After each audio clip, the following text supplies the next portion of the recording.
space for people to get to know one another across sectors, across communities, to have an opportunity to dialogue, most importantly, what's going on in each of your communities that's important, that's top of mind, that you really want to be able to articulate what it is that you would like to be able to take away from this session, so you have a plan, so you have something that is of value, that helps you move the needle in a direction that is positive and beneficial as it relates to compassionate cities in particular.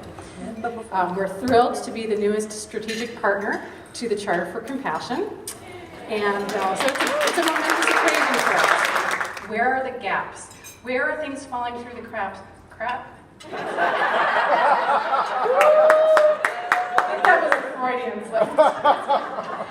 So I think what emerged for me is that we need help for our key leaders to be able to help them to be able to facilitate teams and to have the support to hold the wisdom, to hold the space, and to work with intentionality about moving a complex organism forward.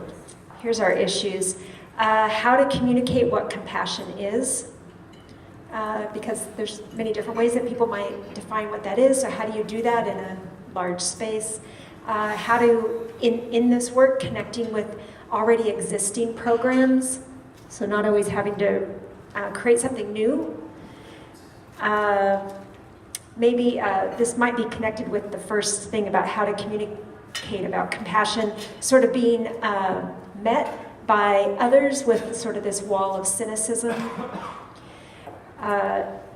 There was a concern about elected leadership, both as a concern and a possibility. So there's often lack of continuity with elected leaders, so you start building connections and then different people are elected in, but that can also be a helpful thing because maybe new leadership brings the new possibility of a compassionate endeavor.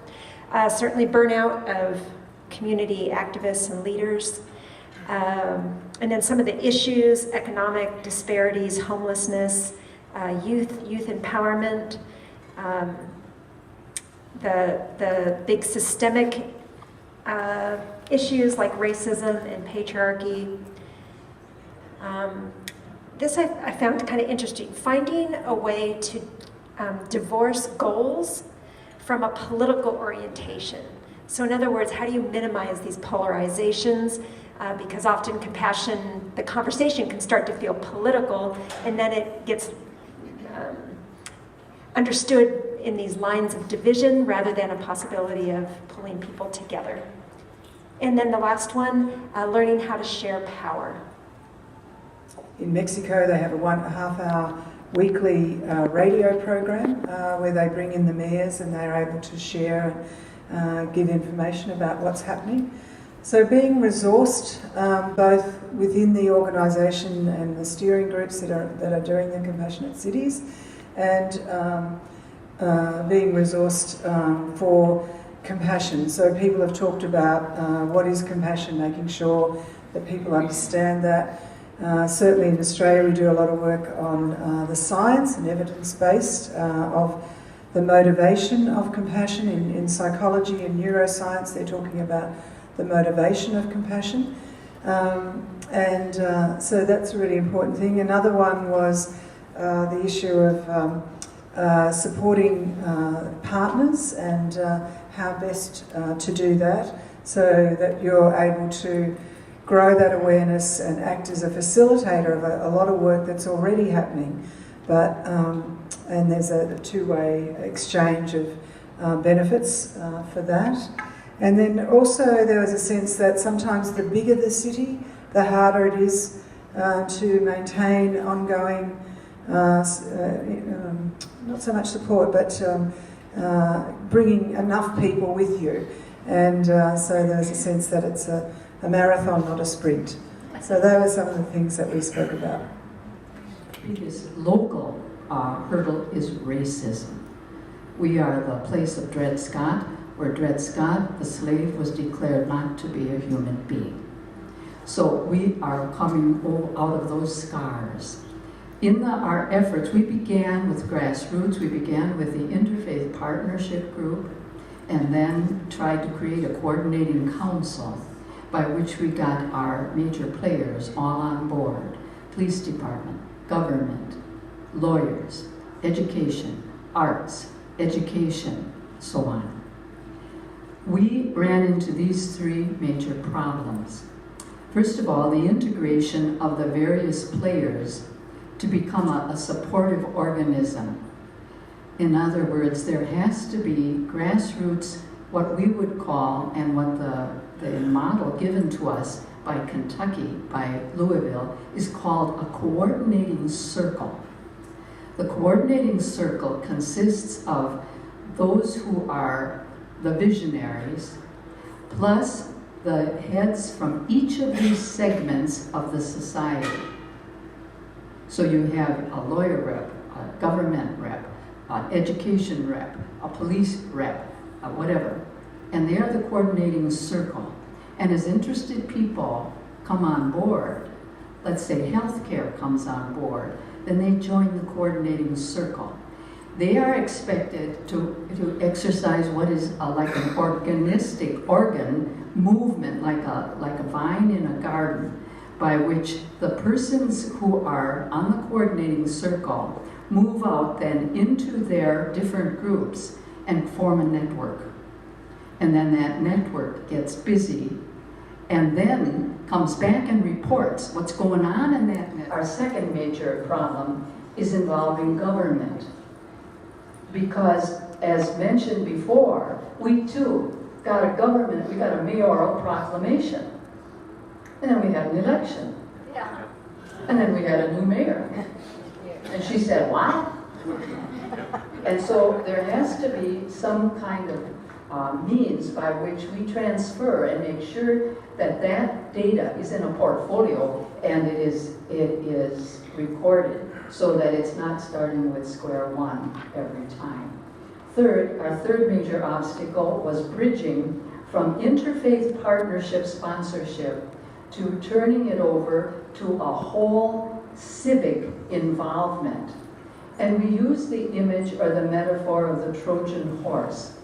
In most of our communities, religious stuff goes over here, and the secular stuff goes over here, and you try not to step on each other's toes, or you're told not to.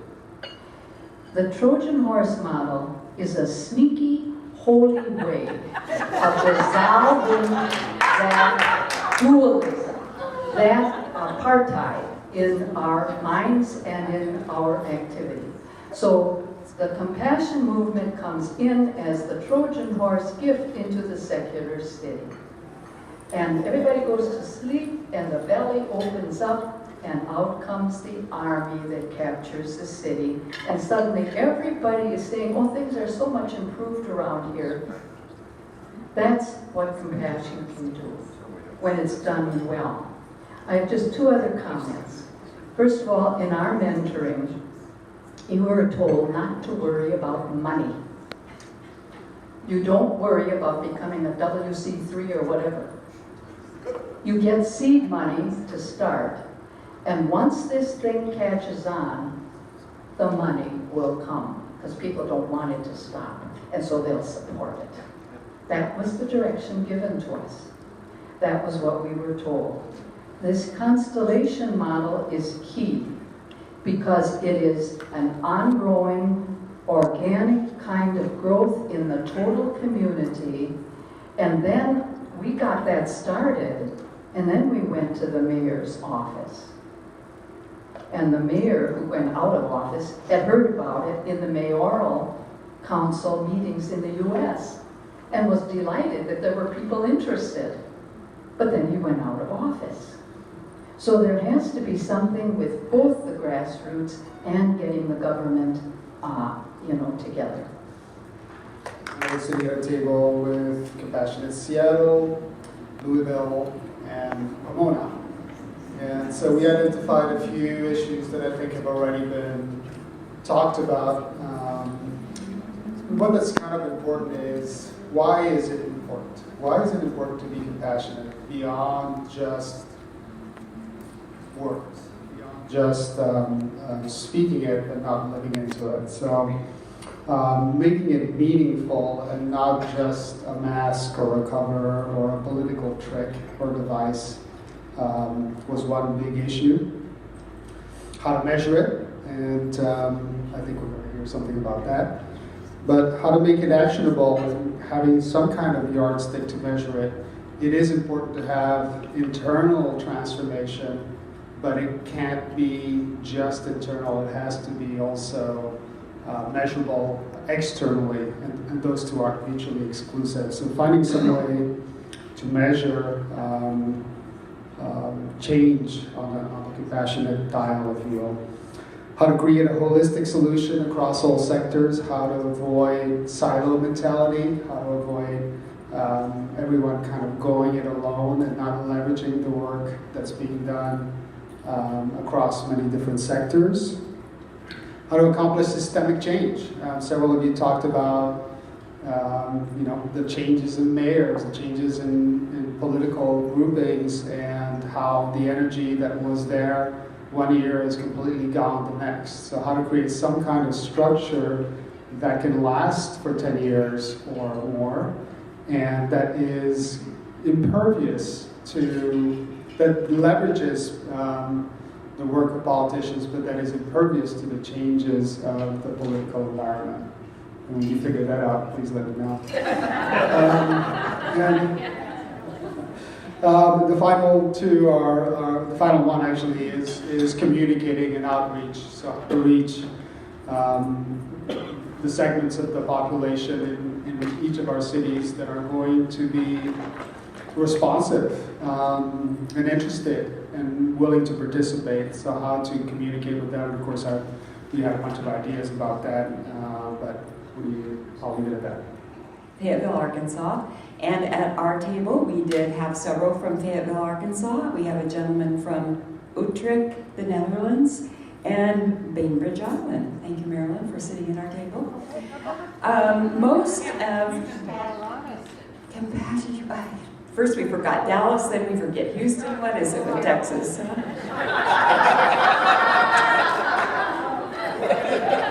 And we have representation from Colorado. Awesome. Anyway, we are delighted to be here with all of you. Most of what you've already said we have on our sheets, but I'll just give you our slant on it really quickly.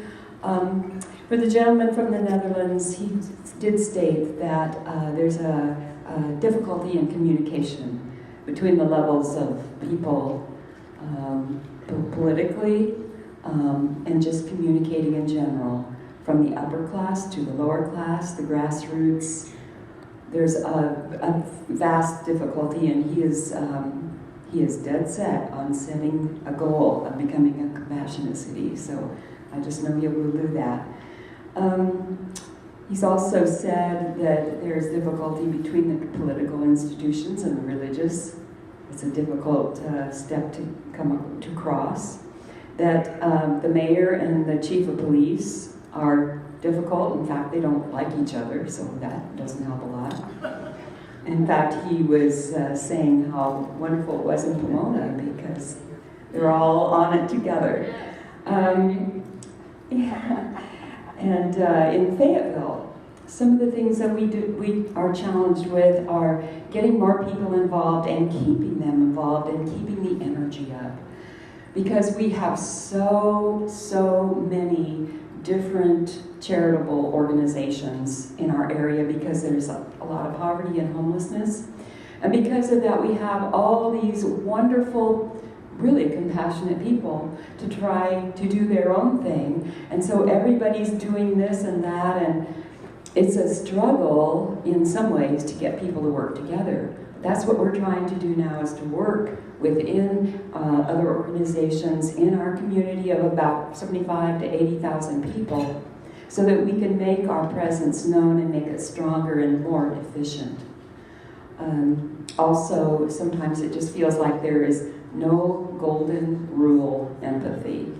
I mean, after all, we are in the South, so sometimes, but I will also have you know, we were probably the first city in the South that had a banner across the main area of Fayetteville that said Black Lives Matter. Ground level of model building, which can be shared for generations to come. So, you know, if you look at all of these issues, it's important to think of the values that underpin some of these challenges. You know, cultural distrust is a big one in so many communities. And we can't ask people to be compassionate rather than apathetic when they don't even have trust or feel that they're not respected or have voice. So an important part of all of this work is to be as inclusive as possible.